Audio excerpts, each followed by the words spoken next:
Et bonjour les lions, je reviens pour votre horoscope intemporel pour le signe solaire, lunaire ou ascendant. Donc si tu tombes là-dessus, c'est qu'il y a peut-être quelque chose pour toi. Et puis on va aller découvrir un petit peu ce que les cartes ont à me raconter. Comme toujours, si tu aimes ce que tu vois, n'hésite pas à commenter, à liker, à t'abonner, à booster la vidéo, à regarder ce que je propose sur mon site lodufeu.com. Et on est parti pour cette guidance ensemble où je vais faire un tirage en 6 cartes pour voir un petit peu ce que je peux te transmettre comme information. Alors, tirage en 6 cartes. Évidemment, les bougies que tu vois ici sont des bougies qui sont dispo sur mon site et qui sont soldées pour toute la période de décembre.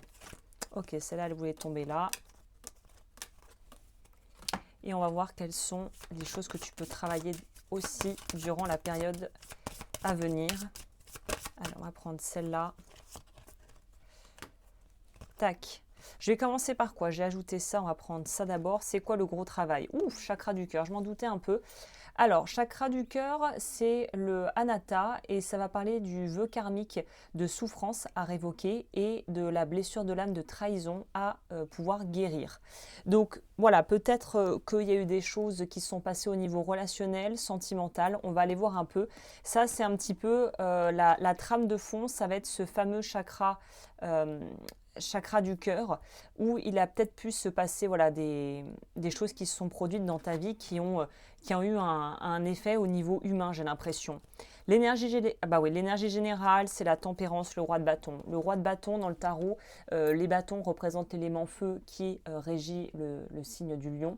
Ça me parle de toi qui est en guérison sur le plan émotionnel.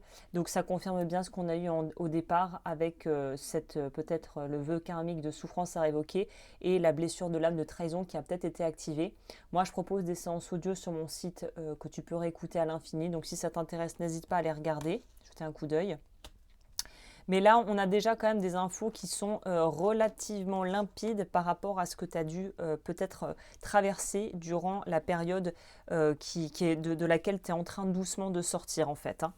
Au niveau de ce que tu dois lâcher, eh oui, une rupture, quelque chose qui a été difficile, peut-être un travail que tu as dû quitter, une relation où c'est parti un petit peu en cacahuète.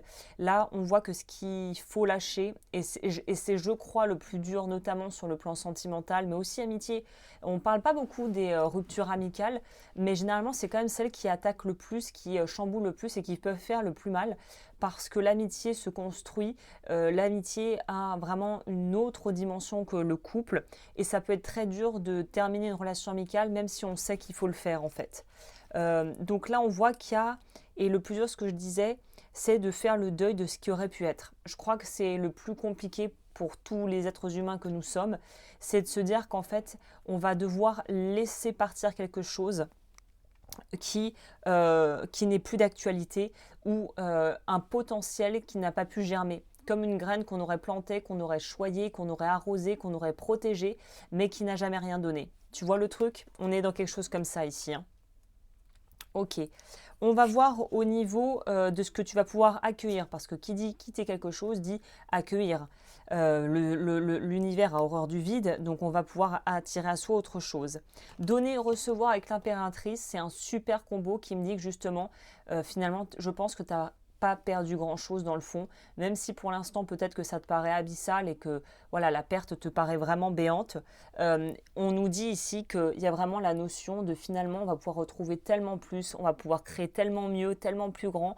Enfin vraiment, je vois que de l'expansion, des bonnes relations, des bonnes rencontres, être bien soutenu au niveau de son entourage.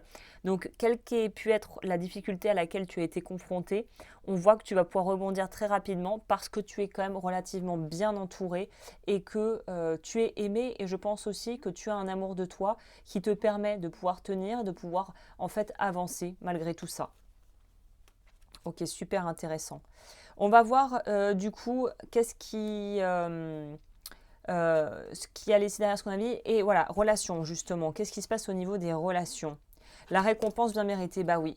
Tiens bon, tiens ton axe, tiens le cap, parce qu'il semblerait que même si la relation ou la situation était difficile et que tu as dû prendre des choix qui n'ont pas été easy pour toi, il semblerait que ce que tu as fait, c'était la bonne décision.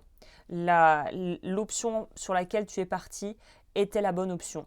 et en fait, il n'y a pas vraiment à se poser de questions, à revenir dessus. Tu as fait ce qu'il fallait faire. C'est ça qu'on nous dit ici. Donc si tu avais besoin peut-être d'un petit... voilà, d'une petite, d'un mémo ou d'une personne qui puisse te le dire comme ça, mais quoi que tu aies décidé, tu as fait le bon choix. C'était peut-être la confirmation que tu attendais. Au niveau du pro, étonnamment, on voit que ça va très bien au niveau des finances, avec un roi de denier qui est bien présent sur son trône et qui gère son petit royaume et sa vie d'une main de maître. Paradoxalement, on dirait que le fait de réussir ou d'avoir, professionnellement parlant, quelque chose qui te permet de bâtir, pas forcément, c'est ça le truc, c'est pas forcément quelque chose qui te nourrit à proprement parler, mais qui te permet de bâtir. Il semblerait que malgré tout ça, il y a quelque chose qui semble quand même manquer. C'est bizarre parce qu'on pourrait dire, bah oui, il a tout ou elle a tout, mais il y a un truc qui foncièrement, peut-être que vous arrivez à ce stade, vous vous rendez compte que vous avez atteint des objectifs pro, que vous avez réussi à vous créer un patrimoine ou à avoir une place que vous êtes battu pour avoir, peut-être que ça peut nous parler de ça.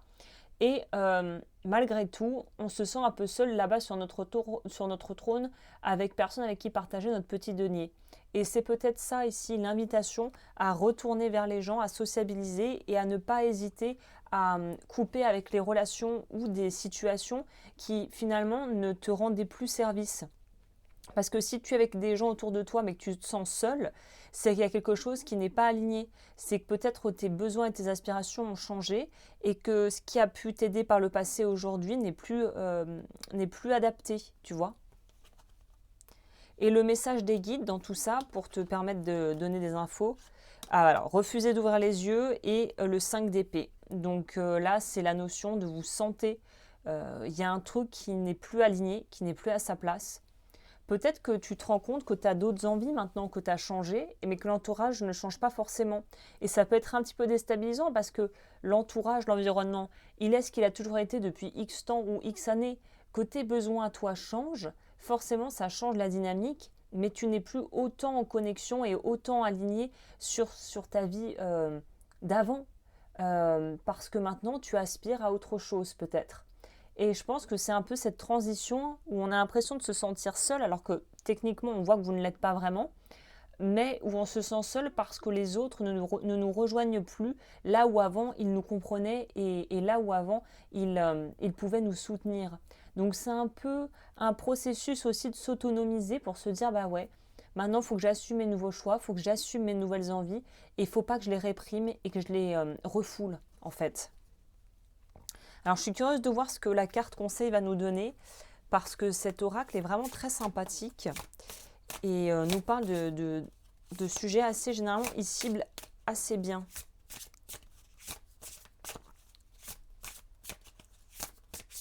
Alors est-ce qu'elle sort ou est-ce qu'il faut que j'aille la chercher? Je dirais celle-là. La carte oracle. Donc vous avez eu oracle et non pas carte rêve, donc on est sur du plus concret. La capitulation. Libérez-vous des luttes internes et externes de votre vie. Abandonnez la bataille pour le contrôle des autres et des situations. Bah oui, ça rejoint.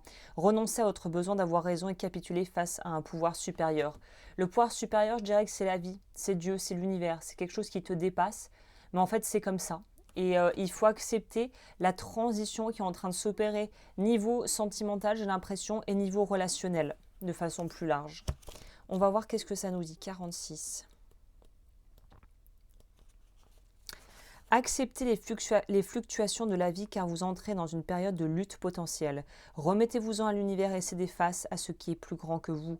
Vous avez sans doute l'impression que plus vous essayez de maîtriser votre vie, plus vous en perdez le contrôle.